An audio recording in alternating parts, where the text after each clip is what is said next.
Учурда Кыргызстандын аймактарында эл каттоо компаниясынын алгачкы этаптары орун алууда. Максаты калктын саны, составы жана жайгаштырылышы жөнүндө дарега алуу.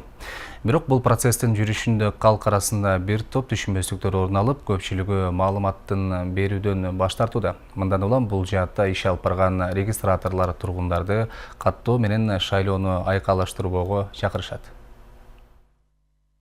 Эл каттоо калктын социалдык, демографиялык жана экономикалык мүнөздөмөлөрүн чогултуу боюнча маалымат алуу менен катар эле үзгүлтүксүз убакыт аралыгында Кыргыз Республикасынын аймагындагы жашоочу элдин санын расмий эсепке алууга мүмкүнчүлүк берүүчү иш-чара.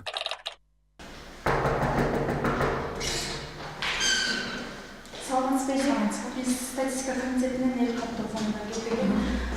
Сиздин квартираңыз канча номери?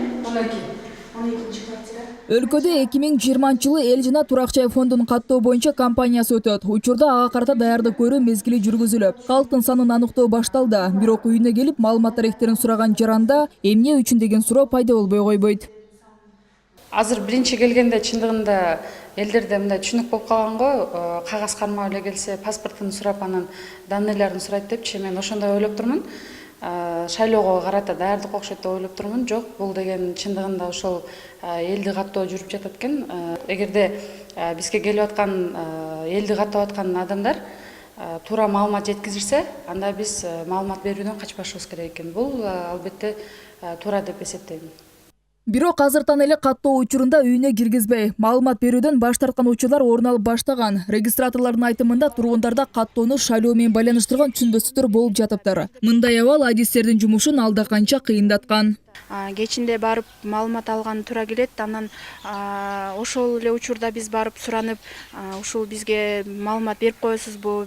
Бул деген сыр болот, купуя болот, эч кимге айтылбаган маалымат болот. Бул маалыматтын баары статистика комитетинде гана болот да, эч кимге жарыялабайбыз деген максатта барып сурасак, түшүнгөндөрү эми түшүнүп туура жооп берип атышат, макулду айтып атышат. Түшүнбөгөндөрү сиздер деген суудан келдиңер, налоговойдан келдиңер, биз деген мондай болчу деп жаап жашырып атышат. Коркпой эле, бул шайлоо эмес, шайлоого тиешеси жок эч кандай. Коркпой эле айта берсеңиздер болот. Кыргызстанда алгачкы жолу эл каттоо 1999-жылы ишке ашкан, экинчи ирет 2009-жылы өткөн. Ал эми алардан алдыда өтүүчү каттоонун айырмасы эмгек ишмердиги жана миграция боюнча маалыматтарды алууга мүмкүндүк берет. Бүгүнкү күндө Ош шаарында ага карта даярдык мезгили жүрүүдө. Ал үчүн 141 регистратор тартылган. Адистер бул процесстерге калкты түшүнүү менен мамиле кылуусун суранышат. Элге маалымат жетиштүү болбогонуна байланыштуу биздин регистраторлорго көп кыйынчылык туудуруп атат. Себеби элдин жооп бериши кыйын болуп атат. Ошого байланыштуу биз сиздерден сураныч, ошону элге жеткизип койсоңуздар. Себеби бул азырынча ошол элдин ошол жерде турак үйдөгү жашап аткан адам саны бизге кийинки 2020-жылы боло турган каттоого бизге жеңилдик болуп калмак эле. Себеби ошол жерде ошол биринчи этабы көрсөтүлгөн. Эл жана турак жай фондунун каттоонун жыйынтыктарын алууга 25 000 адам ишке тартылат. Алардын ичинен каттоочулардын саны эле 18 000 түзөт.